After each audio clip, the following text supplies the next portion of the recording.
안녕하세요. 오늘의 질문 강국진입니다. 오늘은 파인만의 물리학 강의 7번째 중력 이론에 대해서 얘기해 보겠습니다. 이 강의에서 파인만은 뉴턴의 운동 법칙과 중력 이론을 소개합니다. 우리는 여기서 뉴턴의 성공이 가지는 의미가 무엇일까에 대해서 생각해 보기로 하겠습니다. 자, 뉴턴의 중력 법칙 이야기. 이 이야기는 제가 알고 있는, 어떻게 생각하면 가장 흥미로운 과학 드라마, 이런 이야기로 널리 알려져 있습니다. 교과서에도 나오죠. 거기에 출연하는 사람은 티코 브라해, 요하네스 케플러, 갈릴레오 갈릴레이, 아이작 뉴턴, 이런 사람들이 있죠. 이게 나오는 그 국적도 다양합니다. 티코 브라해는 덴마크 사람이고, 요하네스 케플러는 독일 사람이고, 갈릴레오 갈릴레이는 이탈리아 사람이죠. 이게 시작은 티코 브라해가 모든 답은 정확한 관찰에서 나온다라는 정신에 따라서 하늘에서 움직이는 행성의 위치를 정확히 기록한 데서 나옵니다. 그 기록을 가지고 요하네스 케플러가 티코 브라해가 죽은 후에 열심히 분석을 해본 결과 케플러의 3법칙이라는 것을 알아냅니다.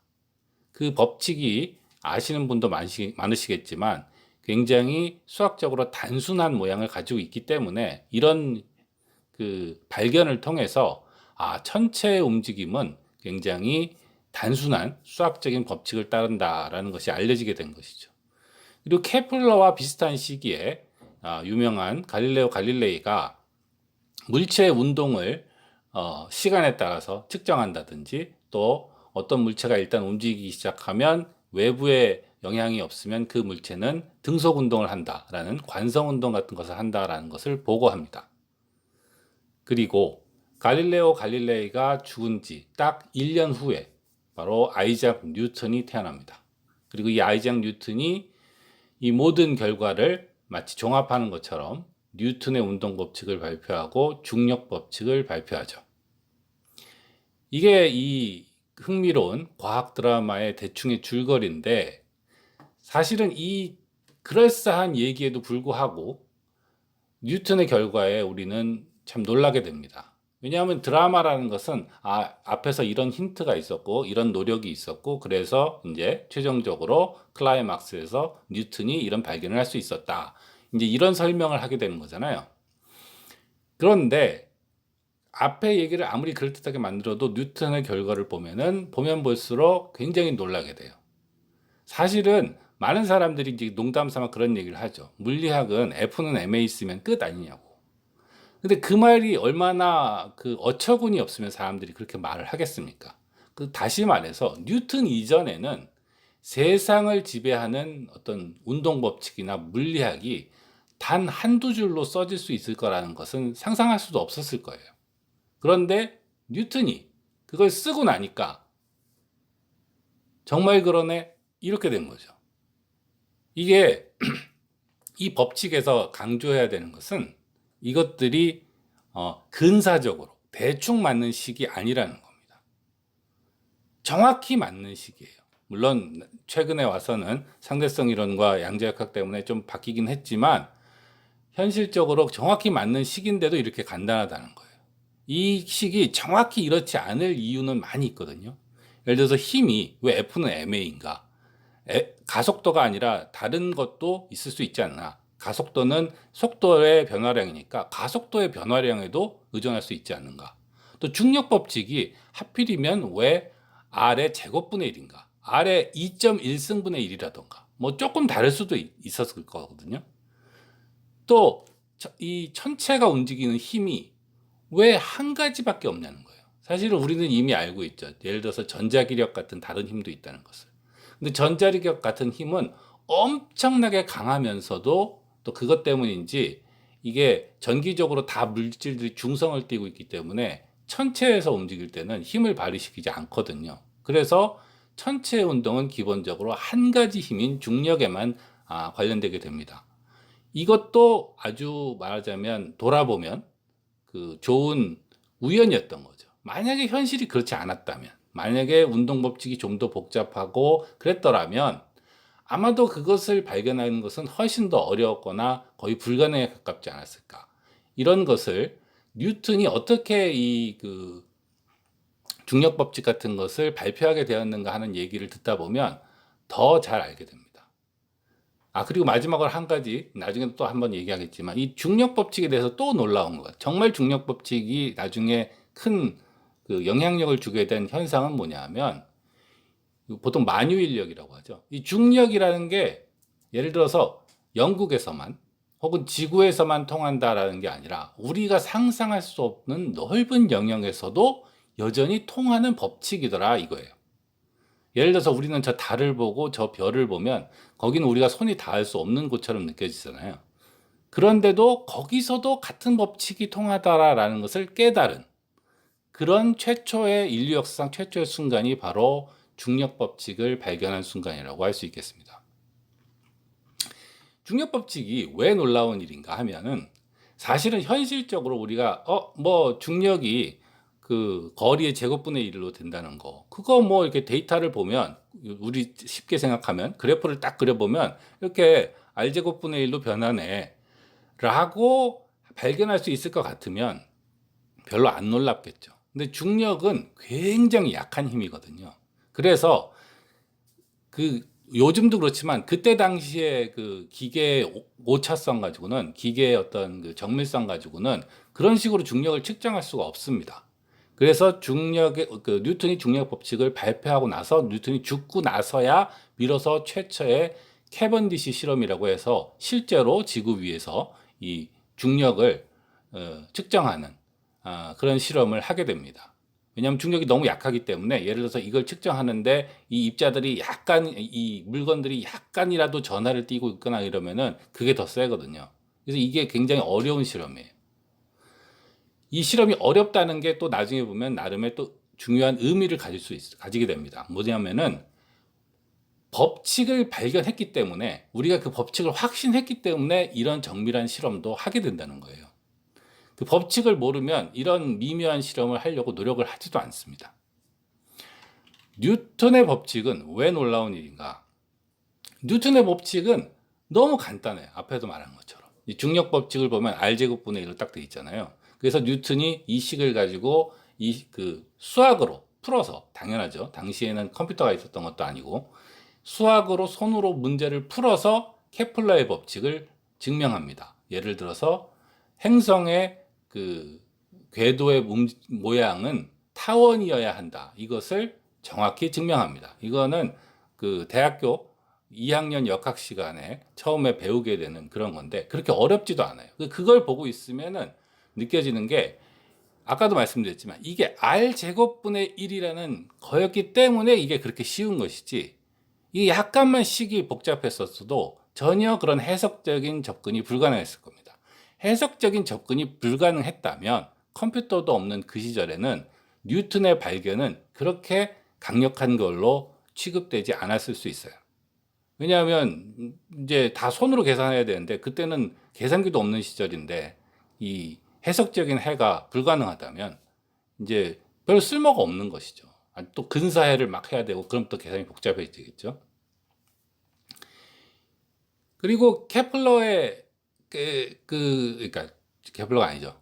뉴턴의 중력 법칙이 정말로 놀라운 일은, 지금은 우리가 이거 다 익숙해요. 왜? 우리는 이미 뉴턴의 시대를 거쳐서 왔기 때문에 제가 말하는 거를 들으면서 이게 뭐가 놀라워라고 생각할 수도 있죠. 그런데 그렇게 생각을 하는 게 아니라 그 이전 시대 사람의 마음은 어땠을 것인가라는 것을 생각하면서 들으면 이게 굉장히 놀라운 거라고 할 수 있어요. 왜냐하면 그때 당시에 달이라는 것은, 예를 들면 달은 저기 은하계나 어떤 수만 광년 떨어져 있는 어떤 먼 장소나 마찬가지였어요, 그때는. 왜냐하면 지금은 우리가 달 착륙선도 있었고 했기 때문에 달이 좀 친근하지만, 그때 당시로서는 달은 손에 닿을 수 없는 신비한 마법의 세계나 같은 그런 곳이었다고요. 그런데 뉴턴의 중력 법칙을 발견하는 과정에서 계산을 합니다. 어떤 계산을 하냐면, 이 달의 움직임을 지구상에서 공이 떨어지는 것과 비교했을 때 같은 법칙을 따라서, 같은 원리에 따라서 움직이더라 라는 것을 이제 계산한 거예요. 근데 그 계산은 이제 책에는 자세히 나와 있지만 여기서는 그 계산을 자세하게 보여드리지는 않겠지만 그 계산의 핵심은 이제 지구의 반지름이 있지 않습니까? 그럼 지표면에서 우리가 공을 떨어뜨리면은 공이 1초에 4.9m를 떨어집니다.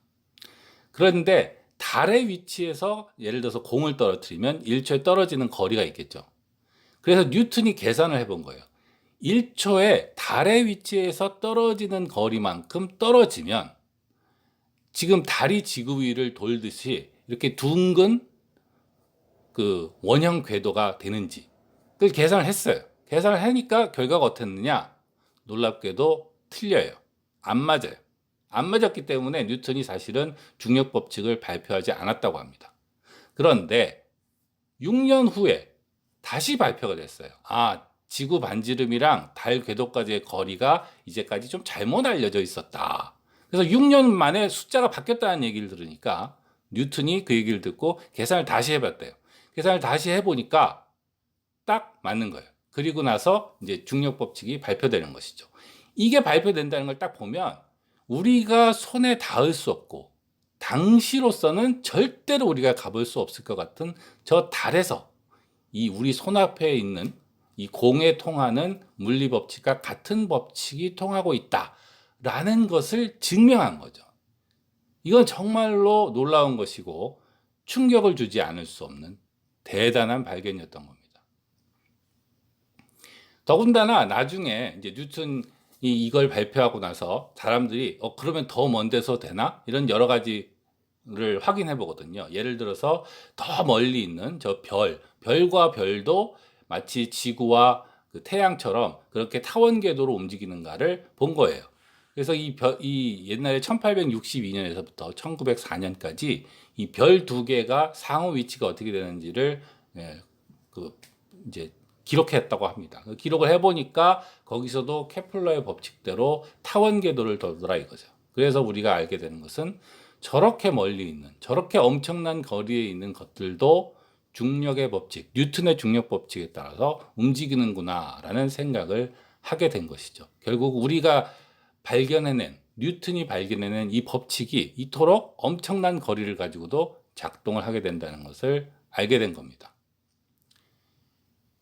자, 그래서 다시 한번 정리를 하면 우리가 먼저 여기서 중요한 것은 뉴턴의 중력 법칙은 굉장히 놀라운 거라는 거예요. 근데 우리한테는 그렇게 놀랍지 않습니다. 왜냐? 우리는 말하자면 뉴턴 이후의 세계를 살고 있기 때문에.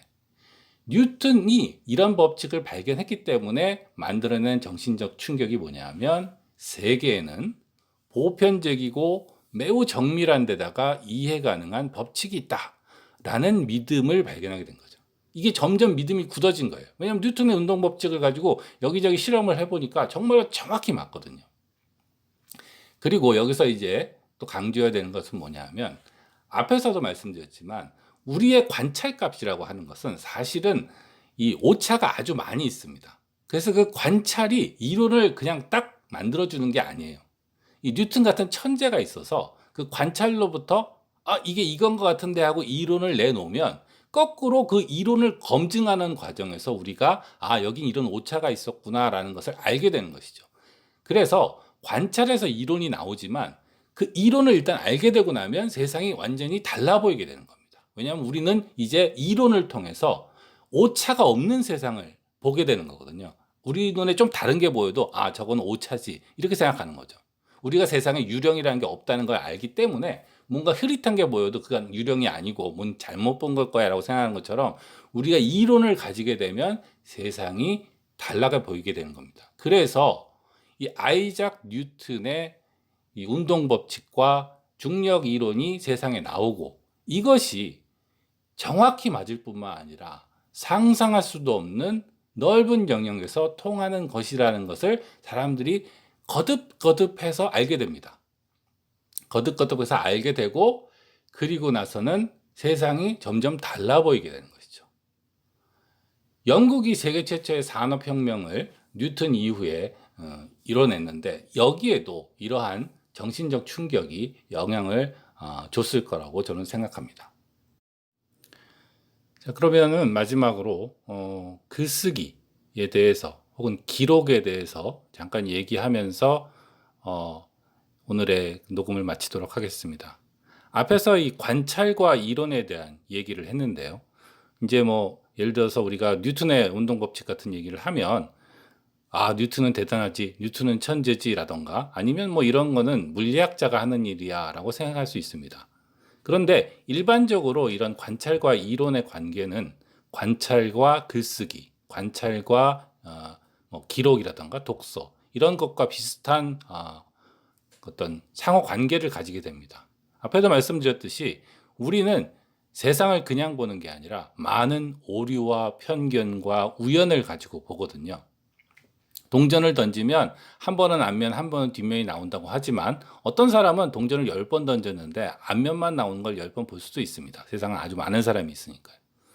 이런 게 현실인데 이 현실을 그냥 볼 때는 우리가 여기서 생겨나는 이 오류와 편견 때문에 그 안에 있는 질서를 보기가 힘드는 거예요. 그런데 사람이 그것을 기록을 하기 시작합니다. 신화를 기록한다던가 일기를 쓴다던가 남이 쓴 글을 읽는다던가 그런 거죠. 이렇게 기록을 하게 되면 마치 현실에 대한 이론을 가지는 것 같은 효과가 생길 수밖에 없습니다. 왜냐하면 기록을 하면은 그 안에서 일관성과 보편성을 찾아내려고 하기 마련이거든요. 왜냐하면 작년에 나도 올해에 나고 10년 전에 나도 지금에 나니까요. 그래서 우리가 신화를 정리한다든지 자기에 대한 일기를 쓰면은 우리가 막연히 알고 기억하는 그런 관찰값이 아니라 그것을 일관성 있게 보편성 있게 정리한 어떤 그 그림을 가지게 되죠. 그리고 일단 그런 그림을 가지게 되면 다시 세상을 봤을 때 또 세상이 달라 보이게 되는 겁니다.